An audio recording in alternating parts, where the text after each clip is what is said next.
सध्या डोणगाव येथे चोरट्यांचा सुळसुळाट। गत 2-3 दिवसात चोरटे सक्रिय होऊन लाखो रुपयांचा ऐवज चोरींनी भरदिवसा लंपास केला आहे। एवढेच नव्हे तर चोरटे सीसीटीव्ही कॅमेऱ्यामध्ये कैद होण्यासाठी घाबरत नाहीत, कारण जयस्वाल कलेक्शन येथील सीसीटीव्ही कॅमेऱ्यामध्ये तर चोरांचे चेहरे दाखवून हाताने चक्क आवाहन केले आहे।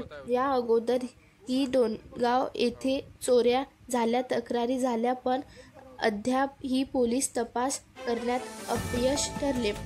चोरट्यांनी आपला मोर्चा डोणगाव व परिसरात वळविला आहे। मागे डोणगाव येथे दररोज पोलीस रात्री अपरात्री पैदल गस्त घालण्याचे व शिट्टी वाजवण्याचे, पण गत वर्षापासून डोणगाव पोलीस स्टेशनची पोलिसांच्या शिट्टीचा आवाज डोणगाव येथून हरपल्याचे पाहायला मिळत आहे। कारण आता पोलीस हे फक्त राज्य महामार्गावर पोलीसच्या गाड्याने सायरन वाजवीत गस्त घालताना दिसतात, पण गावात मात्र पोलीस पैदल शिट्टी वाजवताना रात्री दिसून येत नाही। त्यामुळे चोरटे चक्क गावात चोरी करतात, तर पोलीस मात्र गाडीत बसून आपली गस्त राज्य महामार्गावर घालताना दिसून येतात।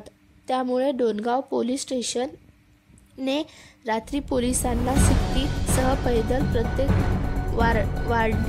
वार्डात गस्त झाल्यास चोरीवर आळा बसू शकतो व हरवलेला शिट्टीचा आवाज पुन्हा गावकऱ्यांना ऐकायला मिळून चोरट्यांना पकडण्यास मदतगार होऊ शकतो।